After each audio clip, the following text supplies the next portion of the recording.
I left everything behind the night I saw her with him. Not just the apartment, not just the keys. I left the life we'd built, the version of love I believed in, and the man I thought I was. And the worst part? She didn't even see me standing there. I was parked across the street, in the rain, watching the woman I gave my life to kiss someone else like it was the most natural thing in the world. Not nervous, not guilty, just comfortable. That kiss told me more than any confession ever could. It wasn't the first time. It had rhythm, history, weight. I should have stormed out of the car. I should have yelled. I should have made a scene like they do in movies. But I didn't. I stayed in the car, gripping the steering wheel like it was the only thing keeping me from falling apart. The rain kept falling, and so did every illusion I'd been living in. We'd been married 6 years, 8 together in total. Friends always said we were that couple, the solid ones, the ones that worked. But they didn't see the slow drift, the quiet distance that started with late nights at the office, the networking dinners, the work trips that got longer, the phone that was suddenly face down all the time. I asked questions. She smiled, said I was overthinking, said she loved me, and I wanted to believe her, so I did. Because sometimes we lie to ourselves just to keep the life we've built from collapsing, even when we know it's already cracking beneath our feet. That night, I drove home, if you could still call it home. She was still out, of course, still working. I walked into our apartment and everything looked the same. But nothing felt the same. Our wedding photo stared at me from the mantel. Frozen smiles, eyes full of promises neither of us kept. I didn't sleep that night. I didn't even sit down. I just started packing. Not in anger, not in chaos, but in silence. Methodical. Like a man on a mission to disappear. I left her a note on the kitchen counter. Nothing dramatic, just the truth. I saw you. Please don't contact me. And that was it. I turned the key in the door for the last time and walked into a world that felt completely unfamiliar. Starting over wasn't brave, it wasn't poetic, it was ugly, lonely, quiet. I slept on a mattress on the floor in a 1-bedroom apartment with no curtains, a suitcase, a toothbrush, a coffee maker. That was my new life. Simple, empty, but mine. Friends asked what happened. I said we grew apart. They didn't need the details, because the truth wasn't for them. It was for me to survive.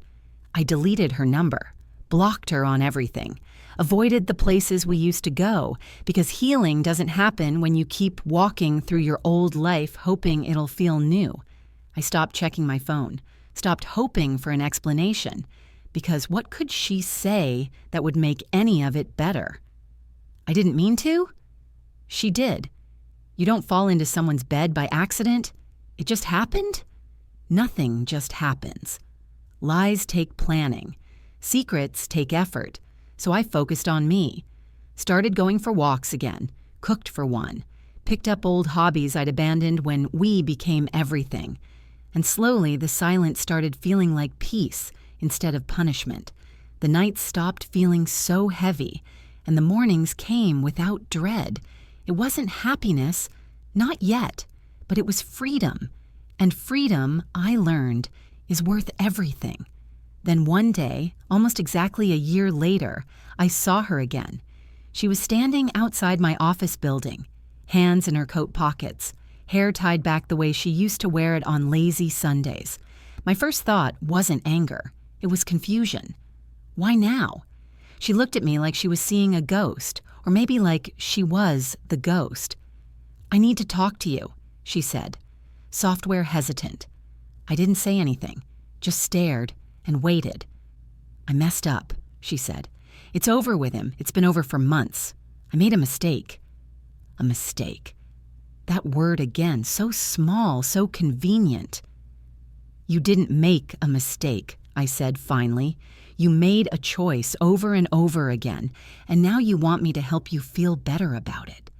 She started crying, quietly, like she didn't think she had the right to be louder. "I miss you," she whispered. "I miss us." But there was no us. There was a memory. There was a lie. There was a man who believed in her, and a woman who let him. I looked at her and searched for something. Anger, longing, closure. But all I felt was distance, like looking at a photograph of a place I used to live, familiar but not home. "I loved you," I said. "And maybe in some version of the past you loved me too. But the person I was in love with wouldn't have done what you did. So either you changed, or I never really knew you." She reached out like touching me could pull us back into what we were. But I stepped back, not out of hate, but out of clarity. I'd spent a year rebuilding, brick by brick, day by day. I couldn't give that up just to make her feel less guilty. So I said, "I wish you well. I really do. But this chapter is closed, and I'm not reopening it just because you finally regret turning the page." I got in my car, drove away, didn't look back. And for the first time, it didn't feel like running.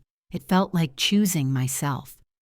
Some people come into your life as lessons, and some lessons you only need to learn once. I left everything behind that night, but in doing so, I found something better. Me.